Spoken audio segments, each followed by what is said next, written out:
말씀은 이사야 36장을 본문으로 세상의 조롱과 하나님의 백성 이런 제목으로 하나님 말씀 선포와 함께 은혜를 받고자 합니다. 세상의 조롱과 하나님의 백성. 시작. 세상의 조롱과 하나님의 백성.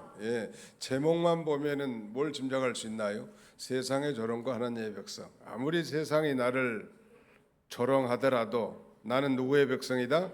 하나님의 백성이니까 하나님이 함께 해 주시고 또 그 세상의 조롱을 무색하게 하고 부끄럽게 하실 것이다. 이걸 믿는 신앙이 좋은 신앙. 이 예수 믿는 사람들은 이 조롱 받는 것을 아예 보편화하고 당연하게 생각하면 돼요. 세상은 이 믿는 길을 알지 못하기 때문에 또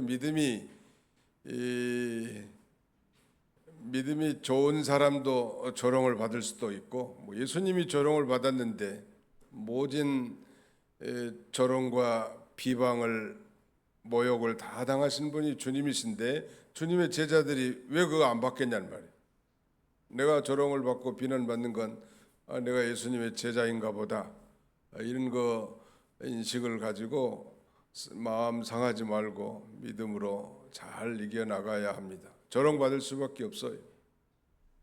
미친놈 소리도 들 수 있고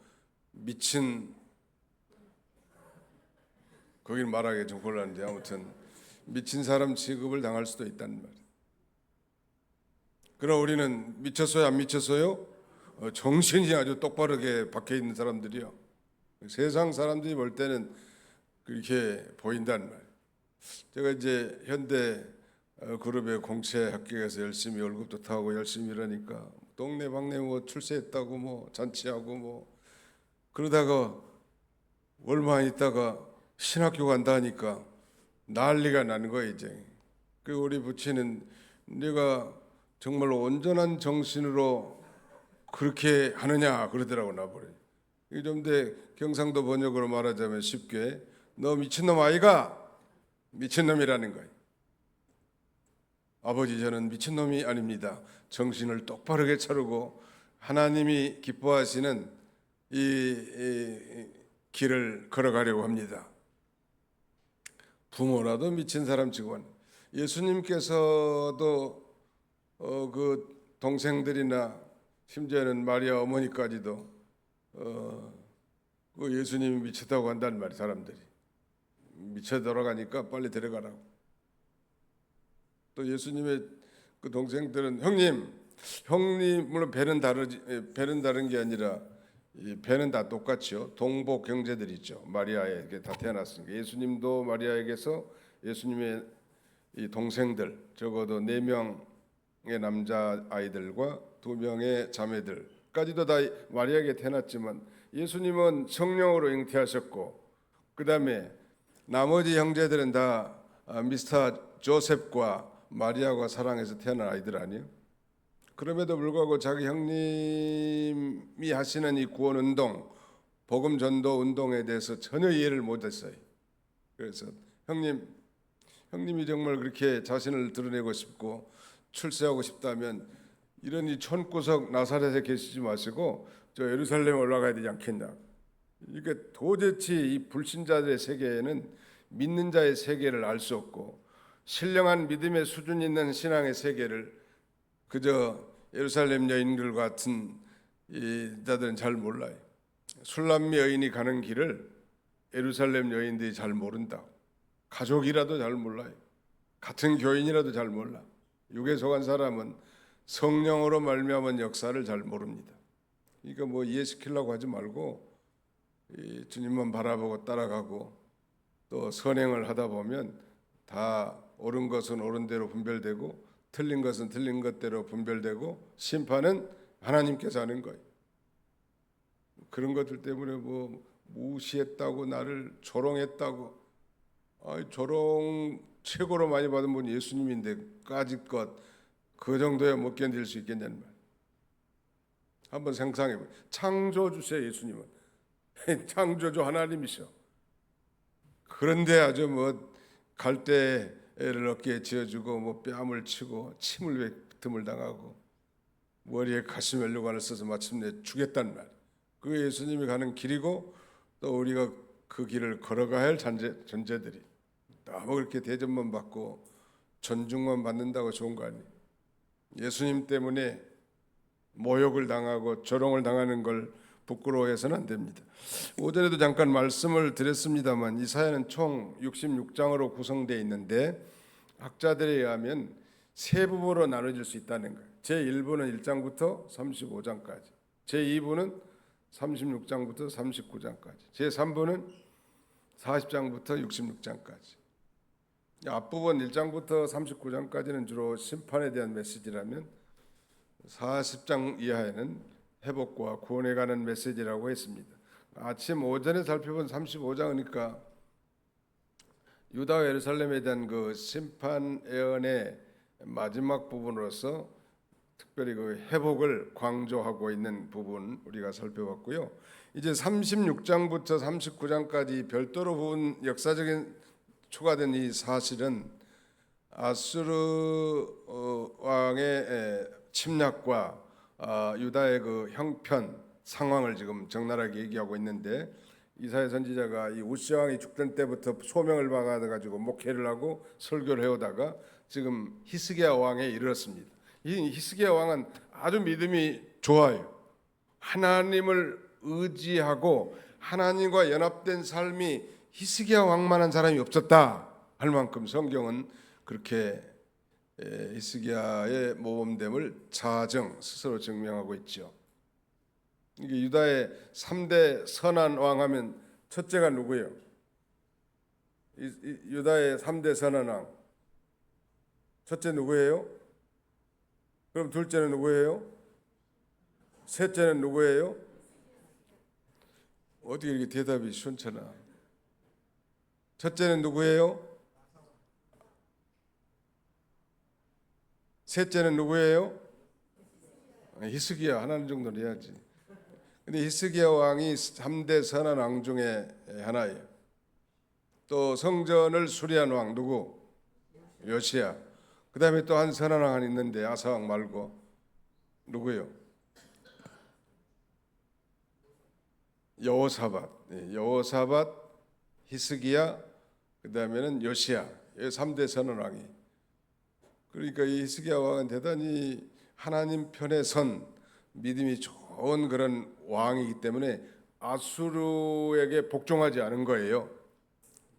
강대국의 불신앙적 말하자면 그 해외 거기에 동화되지 않고 믿음의 길을 걸어간 인물이에요. 그렇다고 그가 뭐 완벽한 사람이라는 건 아니에요. 그도 이제 뒤로 가면 또 실수하는 게 나옵니다. 믿음이 좋을 때 그 죽을 병에 걸렸지만 하나님 앞에 간절히 기도하는 모습 우리의 모본이죠. 얼굴을 벽으로 향하고 하나님께만 상대하고 간절히 기도했더니 하나님이 그의 수명을 몇 년 연장시켜 줬어요? 15년. 우리 성순이 권사님은 지금 한 30년 연장 가까이 시작해 준 것 같아요. 30년. 대단한 거예요. 우리 박수 한번 쳐드립시다. 성순이 권사. 아주 존경할 만한 분이 새벽 기도에서 다 나왔어요. 저렇게 할 수 있을까? 내가 만약에 평신도라면 성순이 권사님만큼 암을 가지고 있으면서 각종 죽을 병에 걸렸다가 다 일어나 가지고 그렇게 새벽마다 새벽 기도에 나올 수 있을까? 힘들 것 같아요. 물론 뭐 인간이 허물도 있고 부족한 점도 많이 있지만 그런 건 다 배제하고 그 믿음만을 봤을 때 말이에요. 히스기야가 그런 왕이야. 그래서 오늘 살펴볼 본문은 이제 아수르의 침략 당시에 유다를 집권했던 선한 왕 히스기야 왕에 대해서 이제 계속 한 4장 정도 계속 이제 언급이 되고 있습니다. 좀 그 사건의 개요를 좀 말씀드리면 제1부가 1장부터 35장이라 했고 오늘 이제 제2부의 시작인데요. 여기 1절부터 3절까지는 아수르의 왕 사네립의 유다 침공, 그러니까 이 사내립은 아수르 대왕하니, 그러니까 이 왕의 아수르가 유다를 지금 침공한 내용, 그 역사적 배경을 말하고 있고, 그다음에 두 번째는 실제 싸움을 피하고 위협으로 지금 예루살렘 성을 탈취하려고 하는 사내립의 사신들과 히스기야 사신들과의 그 굴욕적인 대화 내용이 20절까지 언급되어 있습니다. 그리고 그 내용을 사신들이 히스기야 왕의 그 수치를 보고한 내용이 마지막 21절로 22절까지고요. 그 다음에 이제 37장에 넘어가서는 히스기야의 기도와 이사야를 통한 하나님의 구원 약속이 주어지고, 또 그 이유는 사내립이 재차 굴욕적 항복을 권유한 내용이 나오고, 또 히스기야의 두 번째 기도와 이사야 선지자를 통한 두 번째 구원 약속을 받고, 마지막 피날레는 37장 하반부에 기적적으로 아수르 군대의 진멸과 사내립의 비참한 최후에 대해서 언급하고 있습니다. 그러니까 이 역사적인 이 사실이 첨부된 것이 별도의 책이 아닌가 하고 이 자유주의자들은 비방한 거예요. 그러나 분명히 전장 33, 34장과 다 긴밀하게 연관이 되어 있는 이사야 선지자의 성령의 감동으로 말미암아 기록된 다니엘 저자의 다니엘 작품이라는 걸 우리가 확실히 알 수 있습니다. 유다를 침공한 아수르에 대해서 1절로 3절 한번 같이 읽도록 하겠습니다. 36장 1절로 3절까지. 유다를 침공한 아수르. 시작. 히스기야 왕 14년에 아수르 왕 사네립이 올라와서 유다의 모든 견고한 성을 쳐서 취하니라. 아수르 왕이 라기스에서부터 랍사게를 예루살렘으로 보내되 대군을 거느리고 히스기야 왕에게로 가게 하며 그가 윗못 소독 곁 세탁자의 밭 큰 길에 섬에 힐기야의 아들 안국 맡은 자 엘리야김과 서기관 셈나와 아삽의 아들 사간과 요아가 그에게 나아가니라. 히스기야 왕 14년에 일어난 일인데, 저 당시에 미국과 같은 엄청난 대제국 아수르 왕 사네립이 유다의 모든 견고한 성읍을 쳐서 점령했습니다.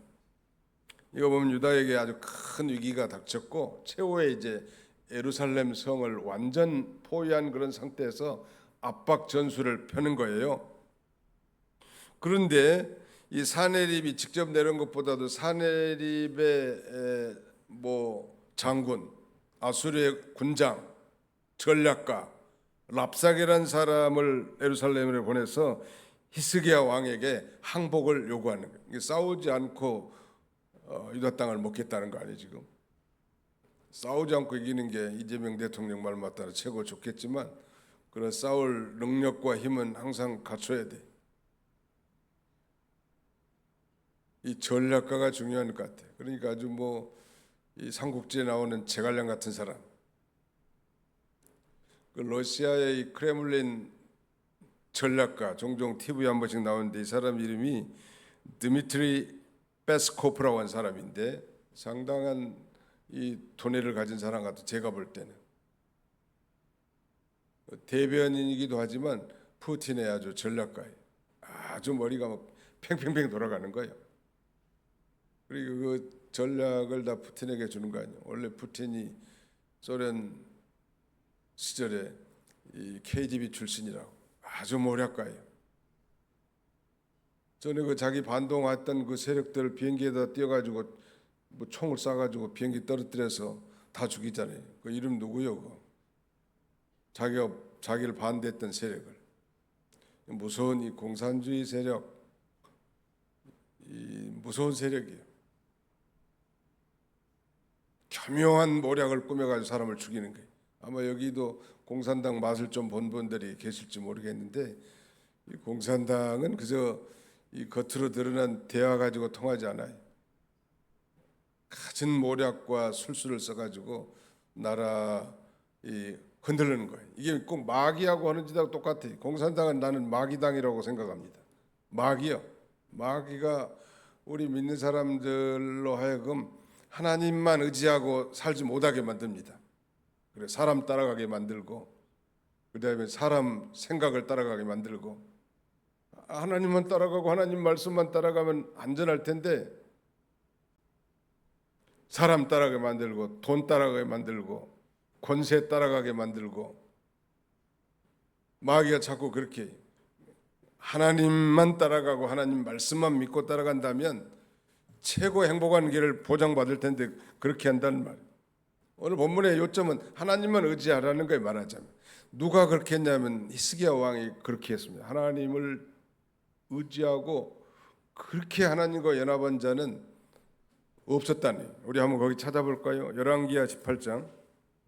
열왕기하. 구약에서 열왕기하를 찾는 분들은 수상한 사람이에요. 열왕기하 18장. 예? 예, 구약. 신약에서 열왕기하를 찾는 분들은 수상한 사람이에요. 열왕기하 제 18장. 나이가 들어가니까 헛소리가 이렇게 나와요. 분명히 생각하고 말이 달라졌어. 열왕기하 18장 5절부터 6절까지 한번 같이 한번 읽어봅시다. 시작. 히스기야가 이스라엘 하나님 여호와를 의지하였는데 그의 전후 유다 여러 왕 중에 그러한 자가 없었으니 곧 그가 여호와께 연합하여 그에게서 떠나지 아니하고 여호와께서 모세에게 명령하신 계명을 지켰더라. 그 결과란 보세. 7절 같이 읽습니다. 시작. 여호와께서 그와 함께 하심에 그가 어디로 가든지 형통하였더라. 저가 아스로 왕을 배반하고 섬기지 아니하였고. 이렇게 사니까 여호와를 의지하고 여호와와 연합된 삶을 살고 그 명령하신 언약의 말씀을 따라 살아가니까 하나님이 함께 해줘가지고 어디를 가든지 형통하네. 도처 형통의 비결은 우리가 히스기야 왕을 통해서 배울 수 있는 거예요. 하나님 의지하는 거. 도대체 목사님, 하나님을 의지한다는 게 뭡니까? 보이지 않는 하나님을 의지한다는 게 도대체 무엇입니까? 여러분들도 한번 그런 생각을 해봤네. 하나님 구주 예수 의지함이 심히 기쁜 일일세 찬송도 부르는데 하나님을 의지한다는 게 도대체 뭘까? 이 세상은 하나님을 신뢰하지 못하게 하고 하나님을 의지하지 못하게 만듭니다. 하나님 외에 다른 것을 의지하게 만든다는 말이에요. 그러니까 이 하나님을 의지한다는 건 이 세상을 내 인생의 목적지로 삼지 않는 거예요.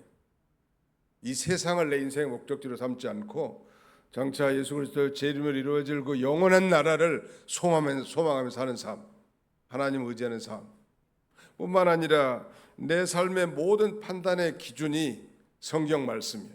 하나님의 말씀이 내 삶의 최고의 권위를 갖는 최고의 권위로 삼는 자, 하나님 의지하는 자죠. 이건 내 생각이 아니죠. 하나님 말씀이 나의 모든 삶의 판단의 최고의 권위를 갖는 것. 이 세상에다 소망을 두는 삶이 아니라 하나님 의지하는 게 아니죠. 그건 이 세상은 잠깐 있다가 다 불타서 심판받을 세상인데 이 땅만 바라본다. 우리가 예수를 믿는다는 건 이제 땅만 쳐다본 사람은 하늘을 쳐다보라는 거예요. 한번 고개 한번 들어보세요. 제가 이발했는데 쳐다봐 주시라고. 제가 한 달에 한 번씩 지붕 개량을 합니다.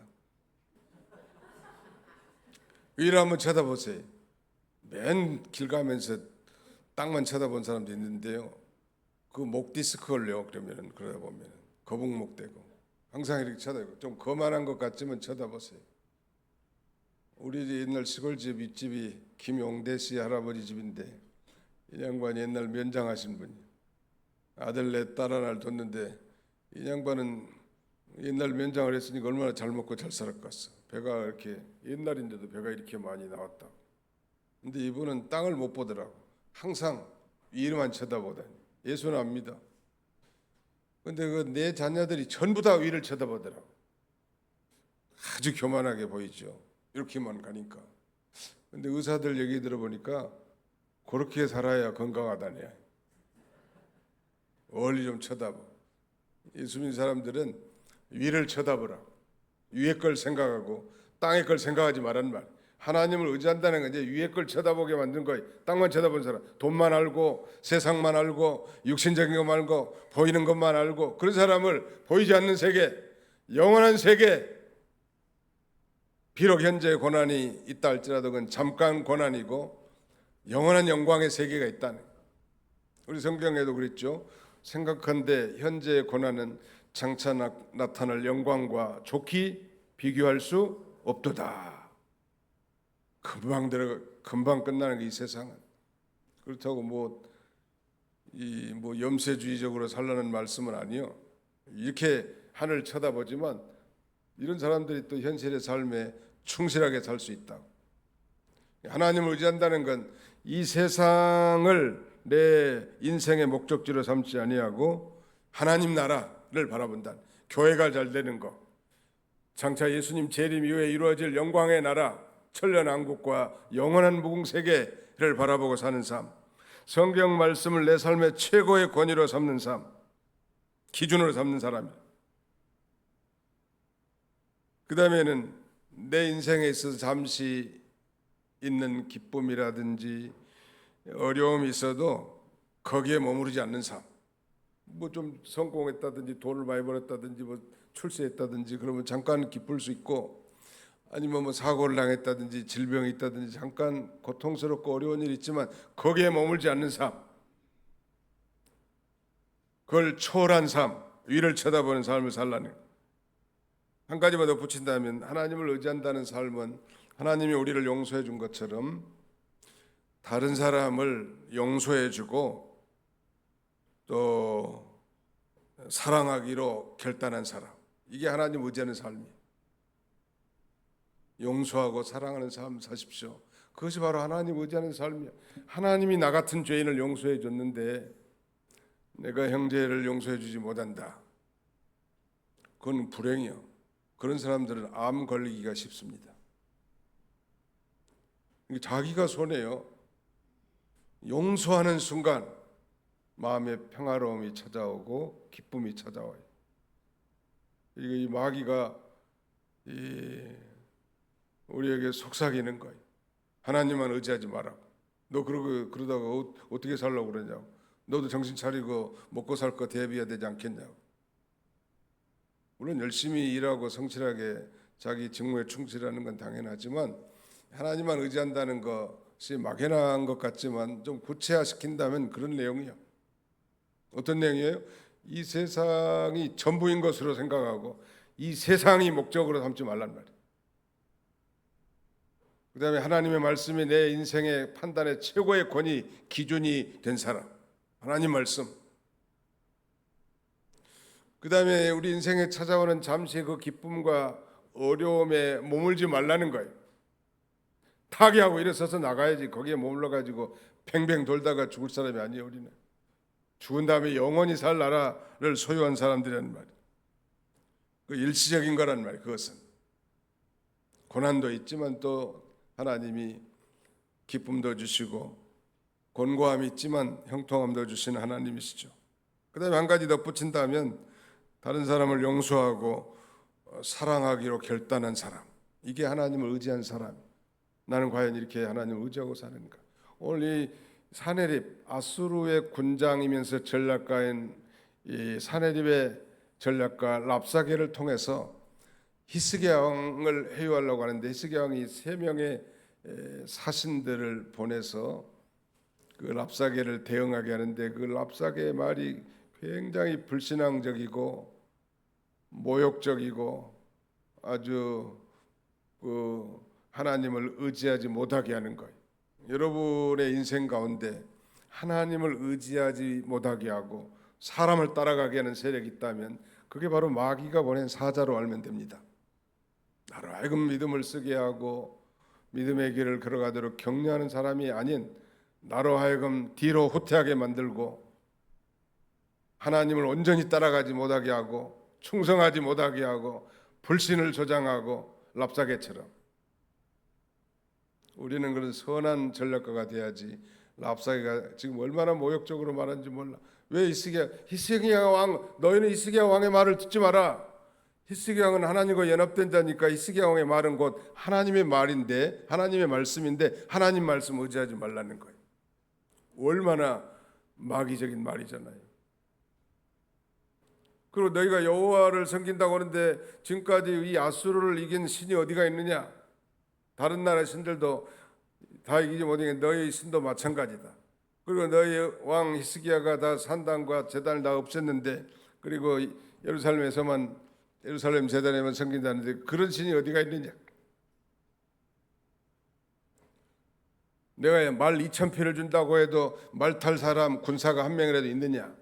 하면서 뭐 온갖 아주 조롱과 모욕을 다 퍼붓는데 히스기야 왕이 파송한 새 사신들은 가만히 듣고만 있는 거예요. 왕이 이렇게 시켰거든. 아무 말도 대꾸하지 말고 가만히 있으라고. 우리가 이 결론은 다 알지만 결국 그 아수르를 하나님 패망을 시킵니다. 그 강대국을. 물론 히스기야의 미스테이크도 뒤에 나오긴 합니다만 그런 왕이 되면 참 좋을 것 같아요. 하나님 의지한다는 거. 제가 4가지를 설명했는데 그걸 좀 마음에 좀 깊이 새겨. 나는 과연 하나님을 의지하고 사는가? 내 감정을 따라 사는가? 내 죄 있는 본성을 따라 사는가? 하나님의 객관적인 말씀을 따라 사는가? 나는 이 세상이 내 소망의 전부인가? 아니면 천국에 대한 소망이 손톱만큼이라도 있는가? 나는 정말 다른 사람을 정말로 용서하고 사랑하고 사는가? 원수 맺고 미워하고 사는가? 한번 생각해 보세요. 아니 내가 이 세상에서는 잠깐의 성공, 부동산이 오르고 뭐 주식값이 폭등해가지고 그 기쁨에 도취돼 사는가? 아니면 사고로 질병으로 고난 중에 있는데 그것에 묻혀 사는가? 아니면 하나님을 바라보고 사는가? 그 일시적인 것을 바라보고 낙심하는 그런 존재들이라면 하나님 의지하는 삶이 아니에요. 교회는 나와 직분도 가졌어. 그러나 여전히 자기가 하나님이에요. 여러분들은 과연 어떤 삶을 사시나요? 하나님을 의지하고 사시나요? 오늘 저 사네립, 아수르의 왕 사네립의 전략가이면서 군장인 랍사게가 예루살렘에 와가지고 말이죠, 싸우지 않고 항복을 종용하면서 예루살렘 왕 히스기야와 그다음에 그들이 섬기는 여호와 하나님의 신을 아주 모욕한 거예요. 하나님이 들으셨을까요? 안 들으셨을까요? 랍사게의 말을 하나님이 다 들으신 거예요. 하나님은 다 들으셔. 우리가 숨어서 말한 것까지도. 그리고 반드시 판단하시는 하나님이시죠. 결과를 보니까 그 강대국 아수르가 하루 저녁에 여호와의 사자 천사를 보내서 18만 5천 명을 한순간에 송장덩어리로 만들어버리고 예루살렘을 포위한 아수르 군대가 다 퇴각하면서 결국은 예루살렘이 회복됩니다. 이게 하나님이 하시는 역전 드라마예요. 우리는 하나님 어떤 환경 가운데 있다 할지라도 하나님만 의지하고 믿음으로 승리하는 그런 저와 여러분들이 다 되시기를 주님의 이름으로 축원합니다. 살아계신 우리 아버지 하나님 감사합니다. 오늘도 식후에 다시 모여 아버지 이사야의 말씀을 통하여 우리가 정말 하나님을 의지하는 신실한 하나님의 백성이 되기를 원하시는 주님, 돌이켜보면 우리 자신들이 얼마나 하나님을 의지한다고 하면서도 그렇게 살지 못했음을 이 시간에 고백하오니 불쌍히 여겨주시고 우리가 사는 이 세상에만 생각했고 세상만 바랐고 세상의 흥함과 쇠함 때문에 울고 웃는 어리석은 삶을 살았던 죄들을 주님 용서해 주시고 이제는 위를 바라보고 영원한 하늘나라를 소망하며 살아갈 수 있게 도와주시기를 원합니다. 내 생각, 내 뜻이 하나님 말씀보다 앞서지 않도록 도와주시고 하나님의 말씀이 우리의 삶의 모든 판단의 최고의 기준이 되며 그 하나님의 말씀의 그 권위를 인정하고 살아갈 수 있도록 하나님 도와주옵소서. 하나님을 의지한다는 것은 다른 사람을 용서하고 사랑하는 것이라고 했사오니 우리가 이 엄청난 사랑을 받았던 존재인 걸 언제나 인식하고 그 사랑에 감격해서 형제를 용서하고 진정으로 사랑하는 태평양 같은 넓은 마음들을 허락해 주시옵소서. 한 주간 동안도 주님이 친히 함께 해주시고 우리 가정과 직장과 사업장과 우리 자녀손들의 모든 앞길을 하나님이 다 축복하셔서 하나님 영광을 받아 주옵소서. 예수님의 이름으로 기도하옵나이다. 아멘.